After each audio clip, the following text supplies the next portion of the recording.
World Warfare and economics put you in charge of an entire nation where every decision matters. Do you focus on building a booming economy, or do you prioritize military strength to crush your rivals? The game challenges you to think like both a strategist and an economist, testing your ability to manage resource, negotiate deals, and outsmart opponents. But with this ambitious scope, does it deliver a compelling experience, or does it bite off more than it can chew? Today we're diving deep into what this game gets right, where it stumbles, and whether it's worth your time. Let's begin.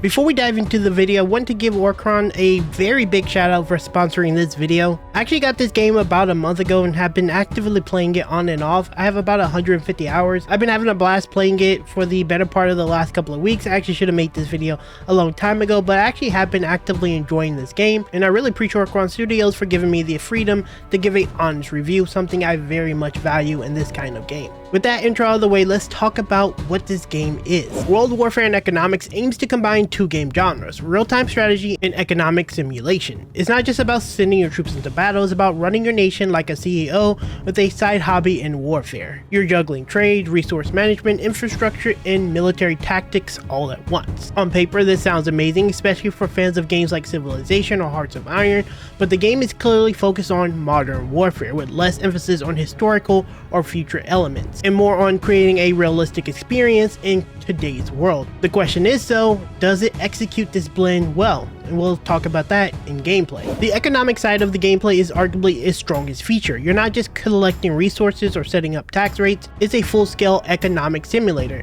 You'll need to manage trade routes, negotiate deals with AI-controlled nations, and balance your nation's internal economy. For example, you might decide to invest heavily into infrastructure, which boosts your long-term growth but leaves you vulnerable if an AI opponent declares war unexpectedly. Or maybe you'll focus early on building up your military early on, only to realize you neglected your economy and can't sustain your operations. The level of depth here is impressive, but it's also very demanding. New players might feel overwhelmed by the sheer number of systems to manage. If I'm being completely honest, part of the reason why this video took a while to actually come out was because, well, it's not like any other game I've ever played. I have to put a lot of time to understand it. With that said, the learning curve, while it is steep, is very rewarding. And looking back, despite the deep learning curve, I had a really good time learning how these features interact, which gives you a very in-depth amount of control on how you push your nation. On the flip side though, the military strategy is where things feel a little less polished. Combat plays out in real time and mechanics are solid, positioning matters and units composition matters,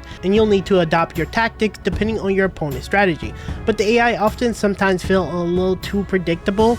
This could be because of the difficulty, because typically I kind of lean towards like the lower difficulties. For example, an enemy nation will sometimes attack you with poorly coordinated assaults that are easy to counter if you build even modest defense. While this makes the early game manageable for newcomers, it can feel underwhelming once you actually learn how to play the game. With that said, the game still rewards planning. You can't just throw units at the problem and hope for the best.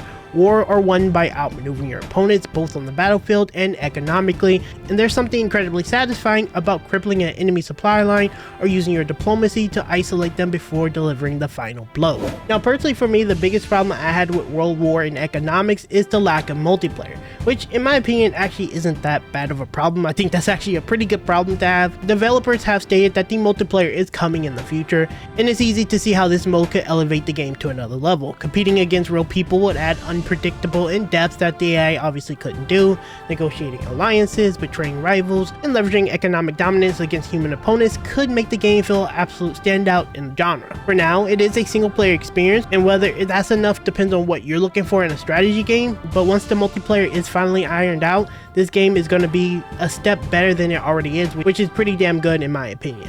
From the graphics and a UI standpoint, the game is functional but far from groundbreaking. The map is clean and easy to read, but it does lack that flair you might expect from some modern strategy games. Unit models are detailed enough to convey what's happening, but you probably won't be stopping to admire them. The UI on the other hand is packed with information, and while it is mostly intuitive, there are some moments, especially early on, where it can feel a little clustered. For example, managing trade routes or tracking resource flow can be a little difficult. It's not a deal breaker by any stretch of the imagination because again, the UI is packed with so much information and detail, but it could be a little bit smoother to make the game feel a little bit better. One thing that stands out about the game, in my opinion, is the pacing. The early game feels great. You're constantly making decisions, expanding your economy, and preparing for potential conflicts.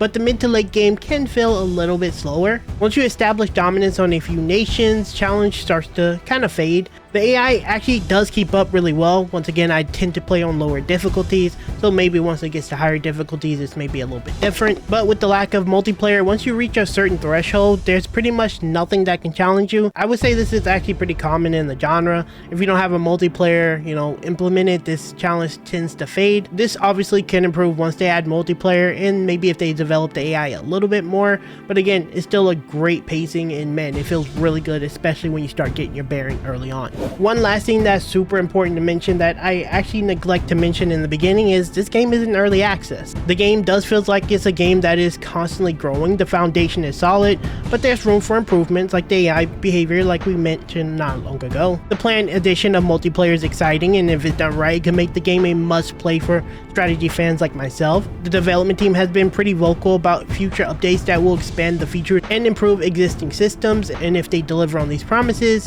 this, in my opinion, once again, can be one of the most compelling strategy games on the market. So for the final verdict, should you play World Warfare and Economics?